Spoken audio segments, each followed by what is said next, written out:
मैं शिव कुमार वर्मा, अध्यापक Sardar Singh convent inter college. आज बेटा हम आप लोगों को कक्षा 12 विषय भूगोल अध्याय 1 मानव भूगोल की प्रकृति एवं विषय क्षेत्र का भाग 3 पढ़ाएंगे। यानी इसके पहले मैंने 2 वीडियो आपको पढ़ाया है, तीसरा पीरियड में आपको पढ़ाना चाह रहा हूँ।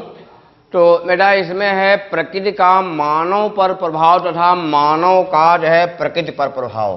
पहला जो बिंदु है प्रकृति का मानव पर प्रभाव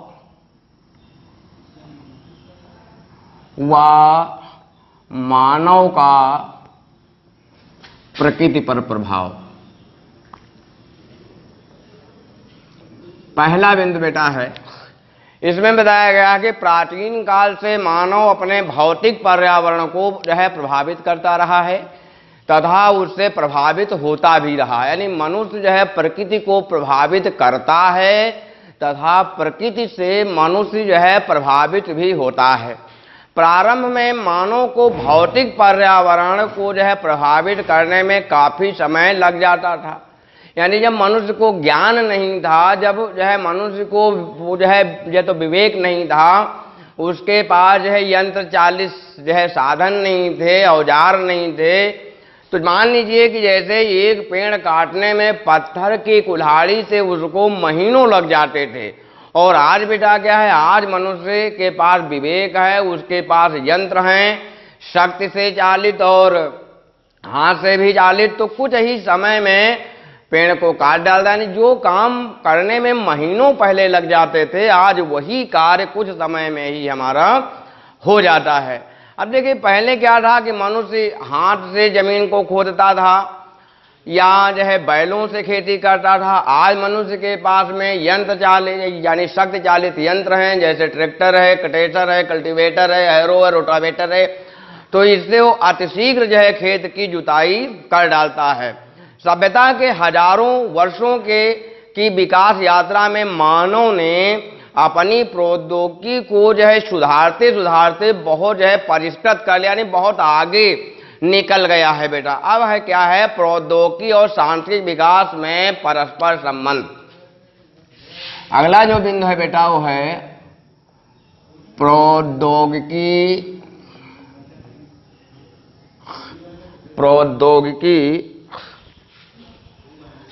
और सांस्कृतिक विकास में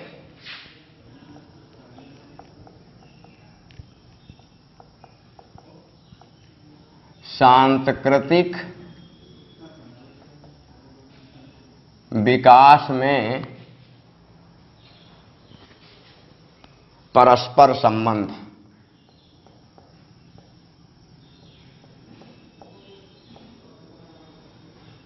तो बेटा ये बिंदु है, जैसे जैसे मनुष्य को प्रकृति के नियमों का ज्ञान होता गया, वैसे वैसे वह प्रौद्योगिकी को उन्नति करता गया। जैसे बेटा उदाहरण के लिए, जैसे घर्षण और ऊष्मा के नियमों को जानकर मनुष्य ने आग की खोज कर ली। नंबर 2 में बेटा डीएनए तथा आनुवांशिकी के रहस्य को जान करके मनुष्य ने नई नई दवाएं बना ली तथा अनेकों प्रकार के रोगों पर उसने विजय प्राप्त कर ली। अगला बिंदु बेटा वायु गतिकी के नियम को जान करके मनुष्य ने क्या किया कि अत्यंत तीव्र गति से चलने वाले वायुयानों को बनाया। यानी आज मनुष्य एक समय था कि मनुष्य पैदल यात्रा करता था। आज के मनुष्य के पास यातायात में भूमि यानी जिसको कहते स्थल मार्ग है या स्थल यातायात है, वायु यातायात भी है और जल यातायात भी है। तो बेटा अब हम इसके आगे आपको पढ़ाएंगे नियतिवाद जर्मन विचारधारा। नियतिवाद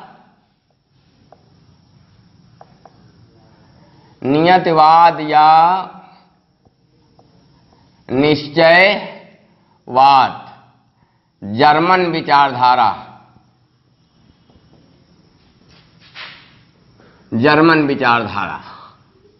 नियतवाद या निश्चयवाद है जर्मन विचारधारा है बेटा। तो जर्मन के यानी जर्मनी के लोग इस विचारधारा के अनुसार मनुष्य अपने पर्यावरण के अधीन है। यानी जर्मन के जो विद्वान हैं, जर्मनी के जो विद्वान हैं, उनका ये मानना है, उनकी ये जो है विचारधारा है कि मनुष्य जो है पर्यावरण के अधीन है, उसके सभी कार्य जो है यानी जो है प्रकृति द्वारा नियंत्रित होते हैं। यानी मनुष्य जो है प्रकृति का दास है, यानी जो है मनुष्य प्रकृति का गुलाम है। ऐसी विचारधारा के लोग हैं जर्मन विचारधारा के लोग। तो पहला इन्होंने बताया है कि मनुष्य के सभी क्रियाकलाप उसके पर्यावरण के द्वारा नियंत्रित किए जाते हैं। दूसरा इन्होंने बताया है कि पर्यावरण ही मनुष्य के जो है समाज को स्वरूप प्रदान करता है। मनुष्य के समाज को जो है पर्यावरण क्या करता है, यानी जो है स्वरूप प्रदान करता है।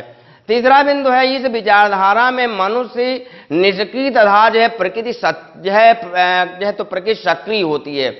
यानी जो है तो मनुष्य का कोई अस्तित्व नहीं है, जो कुछ है वो जो है प्राकृतिक पर्यावरण ही है। ऐसा जो है तो जर्मन विद्वान मानते हैं। संसार के सभी आदिवासी जो है प्रकृति के दास हैं, चाहे वह कालाहारी के बुशमैन हो, चाहे कांगो के जो है तो पिग्मी हो, या अरब के बद्दू हो। तो इन्होंने बताया है कि चाहे वो कालाहारी के बुशमैन हो या जो है या अफ्रीका के कांगो के जो है पिग्मी हो, या भैया अरब के बद्दू हो। ये कहाँ है ये देख लीजिए। ऐसे ये आपका है, ये आपका सऊदी अरब है, ये अफ्रीका महाद्वीप है ये जो है। तो इसमें इन्होंने बताया है कि कालाहारी का बुशमैन पूर्ण रूप से जो है प्रकृति पर क्या है, निर्भर है। यहाँ का कौन है, बुशमैन है। बुशमैन है, ये क्या है, कालाहारी मरुस्थल है बेटा, कालाहारी। और ये कांगो है, यहाँ पर कौन रहता है, पिग्मी रहता है। तो यहाँ जो है पिग्मी है, ये क्या है, जो तो शिकारी है। ये जो है गर्म प्रदेश है, यहाँ पर खेती योग्य धरातल नहीं है। यहाँ के लोग केवल और केवल क्या करते हैं, शिकार करते हैं। कालाहारी का जो बुशमैन है, ये क्या है, चरवाहा है, पशुपालक है। और सऊदी अरब के जो बद्दू हैं, सऊदी अरब के जो मतलब बद्दू हैं, ये भी क्या करते हैं, ये भी जो है पशुपालक हैं। यानी कहने का तात्पर्य है कि ये जो बद्दू हैं, ये क्या करते थे, तंबू लगा करके जो है एक जो है काफिला बना करके चलते थे, और जो तो तंबू लगा करके रहते थे। तो ये लोग जहाँ पर घास या जल मिल जाता था वहाँ पर रहते थे, और जब उनका क्या होता था कि वहाँ की व्यवस्था समाप्त हो जाती थी, अन्यत्र को निकल जाते थे। तो ये बेटा पूर्ण रूप से क्या थे, जो है प्रकृति के अधीन थे।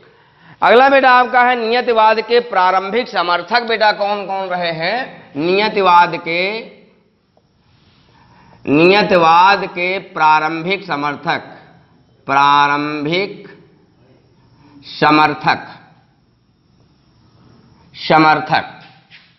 तो नियतिवाद के प्रारंभिक समर्थक बेटा यूनान के भूगोलवेत्ता और कहाँ के, रोम के भूगोलवेत्ता।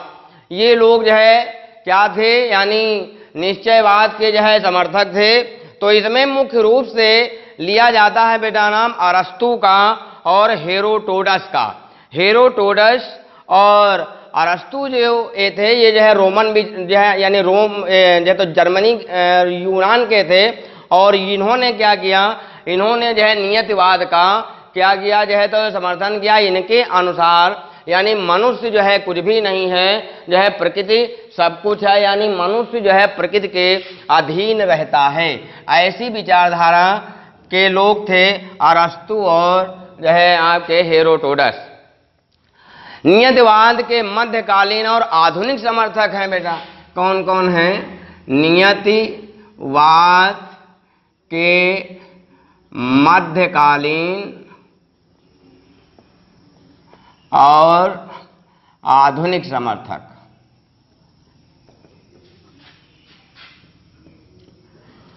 तो नियतिवाद मध्यकाल में नियतिवाद के समर्थक अरब के भूगोलवेत्ता रहे हैं बेटा। इनमें अरब में के भूगोलवेत्ताओं में अल मसूदी हैं, अल इदरीसी हैं और अल इब्न अल खल्दून हैं। तो ये जो भूगोल वेत्ता हैं ये क्या है, नियतिवाद के मध्यकाल के जो है समर्थक हैं।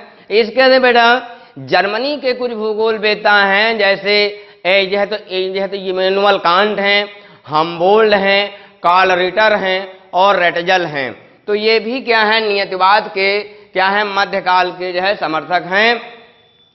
इसके अतिरिक्त भैया संयुक्त राज्य अमेरिका के जो है समर्थक हैं उसमें कुमारी एलन संपल हैं और एल्बर्ट हंटिंगटन, ये जो लोग हैं ये क्या हैं, मध्यकालीन और आधुनिक काल के जो है नियतिवाद के जो है तो समर्थक भूगोलवेत्ता हैं। नियतिवाद पर कुमारी संपल के विचार हम आपको जो है बताएंगे। नियतिवाद पर कुमारी सैंपल के विचार। नियतिवाद पर कुमारी सैंपल ने क्या विचार दिया है? सैंपल ने अपनी प्रसिद्ध पुस्तक भौतिक पर्यावरण का प्रभाव, इनकी पुस्तक का नाम है भौतिक पर्यावरण का प्रभाव, ये इनकी बुक है। इन्होंने अपनी इस जो है प्रसिद्ध पुस्तक में नियतिवाद को मानव भूगोल का प्राण माना है। यानी नियतिवाद जो है ये क्या है, मानव भूगोल का प्राण है। इनके शब्दों में मनुष्य का जन्म जो है पृथ्वी से हुआ है। कुमारी एलन संपुल का कथन है कि जो मतलब मनुष्य है उसका जन्म जो है पृथ्वी से हुआ है और वह जो है पृथ्वी का शिशु मात्र ही नहीं है, अर्थात वह जो है पृथ्वी की खाक मात्र का जो है पुतला ही नहीं, वरन जो है पृथ्वी उसकी माता है। जिसने उसे मातत्व दिया है, जिसका पालन पोषण किया है, या जो है तो उस व्यक्ति का पालन पोषण किया है, उसके कार्यों को नियत किया है, उसके विचारों को निर्देशित किया है, उसके सामने कठिनाइयां प्रस्तुत की हैं, जिससे उसका शरीर क्या हुआ है, मजबूत हुआ है। यानी जो है प्रकृति ने क्या किया है, मनुष्य के सामने कठिनाइयां प्रस्तुत की हैं और उन जो है कठिनाइयों के कारण जो है मनुष्य का शरीर क्या हुआ है, मजबूत हुआ है, जिससे क्या है तो तथा उसकी बुद्धि जो है कुशाग्र हुई है। यानी कहने का मतलब है कि आवश्यकता आविष्कार की जननी है। मान लीजिए कि उसको गर्मी लगी, उसको पंखे की यानी आवश्यकता हुई, हवा की आवश्यकता हुई, तो उसने जो है पंखा बनाया। तो ये बताया गया है कि यानी जो है जब मनुष्य के सामने जो है कठिनाइयां आई तो उसका शरीर मजबूत हुआ और उसकी बुद्धि क्या हुई, जो कुशाग्र हुई यानी तेज हुई। अब बेटा नियतवाद की आलोचना आपको हम पढ़ाएंगे।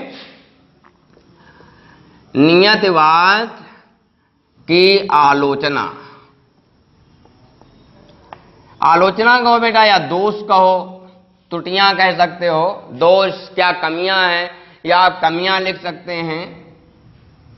नियतवाद की कमियां, नियतवाद की आलोचना, नियतवाद के दोष, ये तो इसमें बेटा बताया गया है कि नियतवादी विचारधारा का बोलबाला 20वीं शताब्दी के 20 वर्ष यानी पहले तक तो रहा, किंतु बाद में क्या हुआ बेटा, विद्वानों ने इसे एक पक्षीय दृष्टिकोण करार देकर इसको खारिज करना शुरू कर दिया। यानी कुछ विद्वानों ने कहा कि इसमें केवल एक पक्षीय दृष्टिकोण है, यानी यहाँ पर जो है मनुष्य को नगण्य माना गया है और जो है प्रकृति को श्रेष्ठ माना गया है, जबकि ऐसा नहीं है, है ना। यानी पर्यावरण और जो है मनुष्य दोनों एक दूसरे के पूरक हैं। तो इसमें बताया गया है बेटा, पहला बिंदु दिया गया है कि मनुष्य पर्यावरण की एक जो है कठपुतली मात्र नहीं है। यदि वह पर्यावरण के तत्वों उच्चावत, तापमान, आर्द्रता, वनस्पति तथा मृदा से प्रभावित होता है, तो अपनी सोच, ज्ञान, विज्ञान, तकनीकी और विकास के साथ पर्यावरण को जो है प्रभावित भी करता है। यानी मनुष्य कहीं पर यदि जो है तो प्रकृति का दास है, तो कहीं पर वो जो है प्रकृति का स्वामी भी है। ऐसा कह करके जो है नियतिवाद की आलोचना की गई है। दूसरा में बेटा नियतवादी जो है प्रकृति के समक्ष मनुष्य को लाचार, बेबस, निष्क्रिय तथा दास के रूप में स्वीकार किया है। इस पर स्पेट ने लिखा है, स्पेट ने क्या कहा है कि पर्यावरण स्वयं में अर्थहीन वाक्यांश है। यानी पर्यावरण यदि मनुष्य नहीं है तो पर्यावरण का कोई अस्तित्व नहीं है, बिना मानव के पर्यावरण का कोई अस्तित्व नहीं है। यानी मनुष्य नहीं है तो पर्यावरण का कोई अस्तित्व नहीं, यानी अर्थात पर्यावरण को कौन भोगेगा। नेक्स्ट बिन बेटा तो रिचर्ड हार्टशॉन ने यह कहकर नियतिवाद को जो है नकार दिया है कि यह संगठित विज्ञान के रूप में भूगोल का क्या है बेटा, विरोधी है। यह जो है प्रकृति और मानव को अलग करता है और विषय की मूलभूत एकता को नष्ट करता है।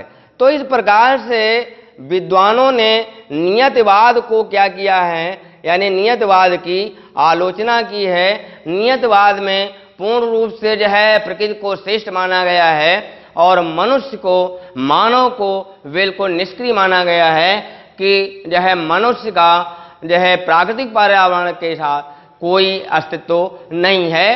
तो अब बेटा हम आपको पढ़ाएंगे संभववाद। तो ये तो था निश्चयवाद, अब आपको पढ़ाया जाएगा संभववाद। संभववाद के जो बेटा समर्थक हैं वह फ्रांसीसी भूगोलवेत्ता हैं, यानी संभववाद के जन्मदाता जो हैं वह फ्रांसीसी भूगोलवेत्ता हैं। संभववाद या संभावनावाद है बेटा ये, संभववाद या संभावनावाद। संभववाद या संभावनावाद, ये बेटा कौन है, फ्रांसीसी भूगोलवेत्ता, फ्रांसीसी भूगोलवेत्ता।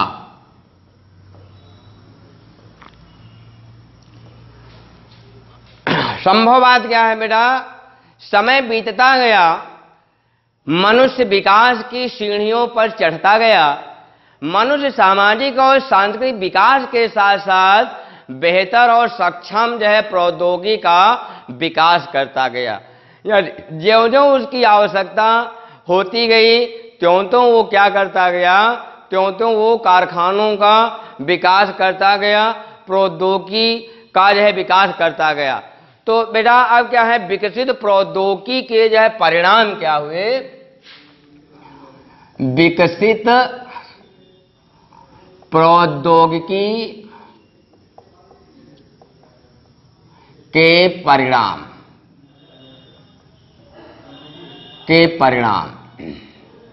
विकसित प्रौद्योगिकी के परिणाम बेटा क्या है।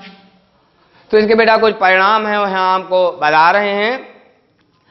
तो मानव अनिवार्यता मजबूरी की अवस्था से मुक्ति की ओर बढ़ता। संभववाद में क्या है बेटा, मानव मजबूरी से क्या है बेटा, मुक्ति की ओर बढ़ता है। काहे द्वारा, प्रौद्योगिकी यानी विकसित प्रौद्योगिकी के द्वारा। जहां पर मनुष्य कभी गर्मी बर्दाश्त करता था, आज विकसित प्रौद्योगिकी के द्वारा वो एसी लगा लेता है।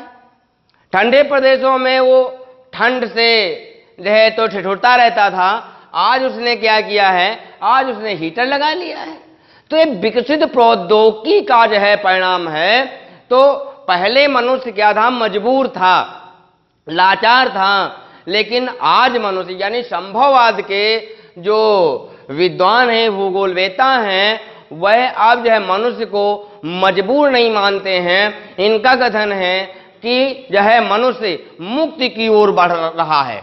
दूसरा बिंदु बेटा, मानव पर्यावरण से प्राप्त संसाधनों का निर्माण करता है। मनुष्य को जो है पर्यावरण से संसाधन मिलते हैं उसका क्या करता है, निर्माण करता है। जैसे कोयला से उसने ताप विद्युत बनाया, या आपका जो है लोहा से उसने अनेकों प्रकार के यंत्र बनाए, उसने पत्थर से रोडें बनाई। तो ये क्या है कि वो जो है संसाधनों का निर्माण करता है। तीसरा बिंदु बेटा है, मानव के क्रियाकलाप सांस्कृतिक भूदृश्यों का निर्माण करते हैं। सांस्कृतिक भूदृश्य यानी सांस्कृतिक भूदृश्यों का क्या करते हैं, निर्माण करते हैं। कुछ बेटा सांस्कृतिक भूदृश्य हैं, जैसे पहाड़ियों पर खेत बनाना। अब देखिए बेटा, जो है प्रकृति ने प्लेटफार्म नहीं दिया है ना, प्रकृति ने ऊबड़ खाबड़ पहाड़ियां बनाई हैं। मनुष्य अपने विवेक के द्वारा क्या करता है कि उस पर सीढ़ी नुमा खेत बनाता है और खेती करता है। तो इससे सिद्ध होता है कि मनुष्य जो है प्रकृति का दास नहीं रह गया है ना। तो अगला दिन बेटा, जैसे उसने चारागाह बनाए, समुद्र तटों पर पत्तन बनाया, यानी समुद्र का कोई उपयोग नहीं था, उसने वहां पर बंदरगाह बनाए जहां पर आसानी से जहाज ठहर सकते हैं, उससे वो जो है यातायात कर रहा है। महासागरों में उसने जलमार्ग बनाया और अंतरिक्ष में उपग्रह आदि बनाए, है ना। यानी पहले यदि हमको संदेश भेजना होता था डाक के माध्यम से, महीनों लग जाता था। आज क्या है, अंतरिक्ष में उपग्रह सेट करके और जो हमारा दूरदर्शन जो है विभाग है, इससे हम अतिशीघ्र अपनी सूचनाओं तक, जनता तक, जन जन तक जो है पहुंचा देते हैं। तो ये सब बातें सिद्ध करती हैं कि मनुष्य जो है आज बेटा जो है प्रकृति का दास नहीं है ना, प्रकृति के अधीन नहीं है। आज वो जो है प्रकृति का स्वामी बनता जा रहा है। अगला दिन बेटा है, प्राकृतिक पर्यावरण मानव को नियंत्रित नहीं करता है ना।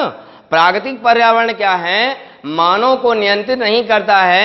जैसे वर्षा की कमी, अब देखिए बेटा जो है मनुष्य क्या है, जो है प्रकृति का स्वामी बनता जा रहा है। जैसे जहां पर वर्षा की कमी है वहां पर सिंचाई करने के लिए उसने नलकूप लगा लिए हैं, उसने नहरें बना ली हैं।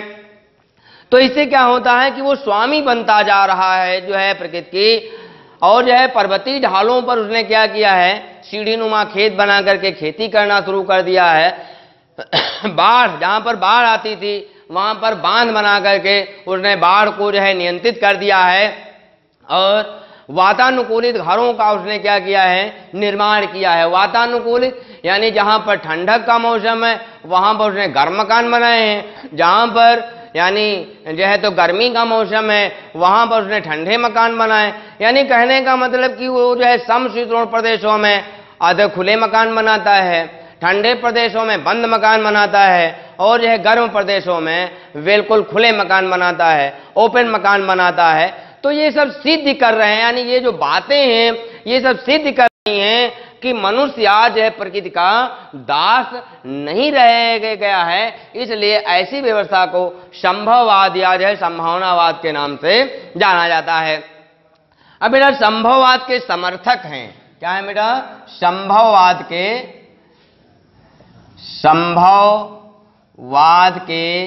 समर्थक।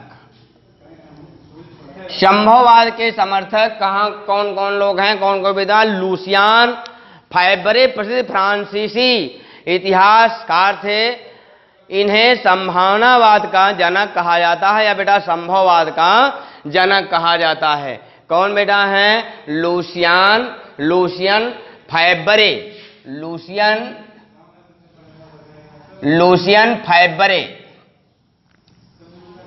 लुसियन फाइबरे जो है ये क्या है बेटा, ये संभववाद के जनक माने जाते हैं। तो इनके अतिरिक्त बेटा जो संभववाद के जो है समर्थक जैसे जीन ब्रून्स हैं, जो है विडाल डी लाप्लास हैं, ईशा हैं, बाउमैन हैं, कार्ल सौर हैं, ये क्या है बेटा संभववाद के क्या हैं, समर्थक हैं। कि यानी जो है मनुष्य जो है प्रकृति का दास नहीं है, यानी जब था तब था, लेकिन आज की जो है तो स्थिति में मनुष्य जो है प्रकृति का दास नहीं है, वो जो है स्वामी बनता हुआ जा रहा है। अब बेटा संभववाद की आलोचना है। संभववाद की आलोचना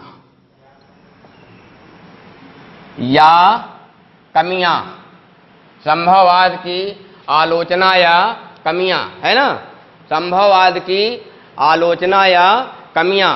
तो संभववाद की क्या कमियां हैं भैया, तो इसमें आप देखें कि प्राकृतिक शक्तियों को नगण्य माना गया है। यानी प्राकृतिक शक्तियां जो हैं वो क्या हैं, नगण्य हैं, यानी उनका कोई मतलब जो है महत्व नहीं दिया गया है।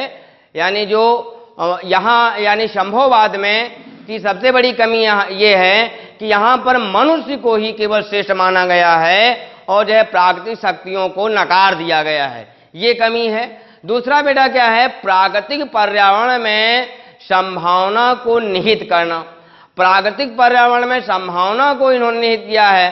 संभववादी जो विचारधारा के जो है विचारक हैं, ये बताते हैं कि प्राकृतिक वातावरण में कुछ संभावनाएं निहित हैं जिनका चयन और विकास करना मानव की इच्छा पर निर्भर करता है। फिर भी बेटा अब देखिए यहां पर ये कह रहे हैं कि मनुष्य अपनी इच्छा के अनुसार, है ना, यानी प्राकृतिक पर्यावरण को क्या करता है, यानी यूज करता है, लेकिन कहीं कहीं पर उसकी इच्छा नहीं चलती है। जैसे ध्रुवों पर वो जो है केला का पेड़ नहीं उगा सकता है, ग्रीनलैंड में वो अनानास का पेड़ नहीं उगा सकता है। तो सब कहीं पर मानव की मनमानी नहीं चलती है। ये जो है क्या है बेटा, संभववाद की क्या है, कमियां हैं। संभववाद के विद्वानों ने केवल और केवल मानव को श्रेष्ठ माना है।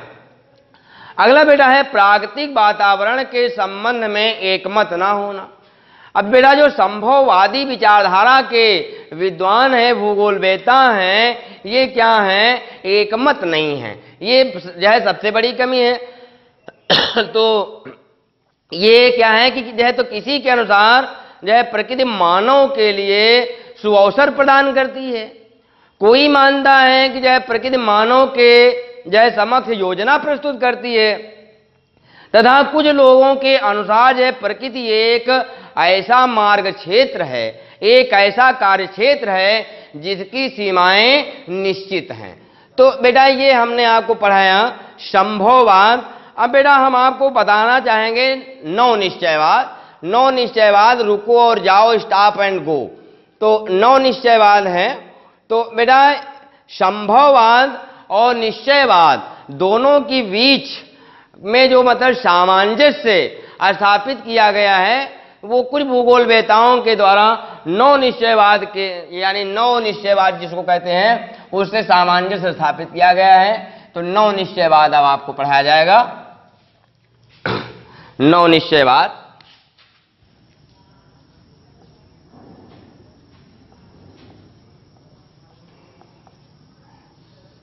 रुको और जाओ, रुको और जाओ, स्टॉप एंड गो, इसको कहा गया है वैज्ञानिकवाद भी कहा गया है। वैज्ञानिकवाद, नौ निश्चयवाद या वैज्ञानिकवाद भी इसको कहा गया है।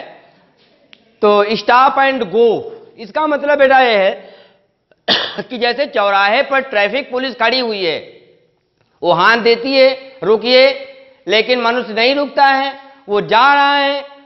तो बेटा एक्सीडेंट होने का खतरा है भी, और यानी एक्सीडेंट हो भी सकता है, दुर्घटना हो भी सकती है और नहीं भी। इसी बिंदु पर ऑस्ट्रेलिया के भूगोलवेत्ता ग्रिफिथ टेलर ने 1880 से 1863 इनका समय रहा है, तो उन्होंने अपनी विचारधारा प्रस्तुत की वैज्ञानिक निश्चयवाद, जिसको कहा जाता है वैज्ञानिक निश्चयवाद है, या जो है वैज्ञानिकवाद कहो या वैज्ञानिक निश्चयवाद। इन्होंने अपना जो है तर्क प्रस्तुत किया। उनके तर्क को कहा गया नौ निश्चयवाद या वैज्ञानिक निश्चयवाद। तो वास्तव में ना तो जो है प्रकृति मनुष्य पर जो है नियंत्रण, यानी वास्तव में जो है प्रकृति का ना तो मनुष्य पर नियंत्रण है और ना ही मनुष्य जो है प्रकृति का विजेता है ना। दोनों का एक दूसरे से क्या है बेटा, जो है क्रियात्मक संबंध है। यानी ना तो मनुष्य जो है प्रकृति पर विजय प्राप्त कर सकता है और ना जो है प्रकृति क्या है कि मनुष्य पर पूर्ण रूप से नियंत्रित, यानी जो है नियंत्रण कर सकती है। जैसे प्रकृति के द्वारा भूकंप तो आता है ना, लेकिन अब बेटा देखिए दोनों एक दूसरे पर क्या है, जो है क्रियात्मक संबंध है। तो भूकंप जो है प्रकृति के द्वारा आया, तो मनुष्य भूकंप को रोक नहीं सकता है, यानी वो जो है विजेता नहीं है, वो भूकंप को रोक नहीं सकता है, लेकिन वो अपना बचाव अवश्य कर सकता है। है ना, यानी वो अपना बचाव कर सकता है लेकिन उसको समाप्त नहीं कर पाता है, उसको रोक नहीं सकता है, और ना तो जो है प्रकृति पर और ना जो है मनुष्य पर हावी होता है। बताया गया है कि ना तो जो है प्रकृति मनुष्य पर और ना ही मनुष्य जो है क्या है कि जो है प्राकृतिक पर्यावरण पर हावी होता है। यह प्रकृति का सहयोग और मनुष्य की संकल्प शक्ति दोनों ही उन्नति का आधार है। ये जो है बताते हैं जो है ग्रिफिथ टेलर जी कि जो है प्रकृति का सहयोग और मनुष्य की संकल्प शक्ति दोनों ही उन्नति का आधार है। निश्चयवाद और संभववाद की चरम सीमाओं के बीच के मार्ग की इस अवस्था को नव निश्चयवाद कहा जाता है। यानी नियतिवादी विचारधारा के जो लोग हैं वह जो है प्रकृति को श्रेष्ठ मानते हैं, मनुष्य को नगण्य मानते हैं, और जो संभववाद के समर्थक हैं वह जो है प्रकृति को नगण्य मानते हैं और जो है मनुष्य को सब कुछ मानते हैं। तो ये बीच का रास्ता निकाला है नव निश्चयवाद के विचारकों ने, और इसमें महत्वपूर्ण स्थान है जो है ग्रिफिथ टेलर का। तो बेटा इस अवधारणा को जो है तो निश्चयवाद कहा जाता है, और इसका प्रतिपादन ऑस्ट्रेलिया के भूगोलवेत्ता हैं ग्रिफिथ टेलर, है ना, ग्रिफिथ टेलर, ग्रिफिथ नाम मैं नाम लिख रहा हूं, ग्रिफिथ टेलर, ग्रिफिथ टेलर। ये क्या है 1880 1963, ये हैं नव निश्चयवाद के जनक, इनको कहा जाता है ग्रिफिथ टेलर को। तो वह अपनी विचारधारा को वैज्ञानिक निश्चयवाद भी कहा करता था। टेलर ने मनुष्य पर जो है प्रकृति के प्रभावों को तो स्वीकार किया, किंतु साथ ही यह भी तर्क दिया कि मनुष्य अपनी दक्षता, मानसिक योग्यता तथा विज्ञान और प्रौद्योगिकी के आधार पर अपनी आवश्यकताओं के अनुसार जो है प्रकृति का उपयोग भी कर सकता है। टेलर ने दृढ़तापूर्वक कहा था कि वातावरण के द्वारा किए जाने वाले नियंत्रण की उपेक्षा की जा सकती है।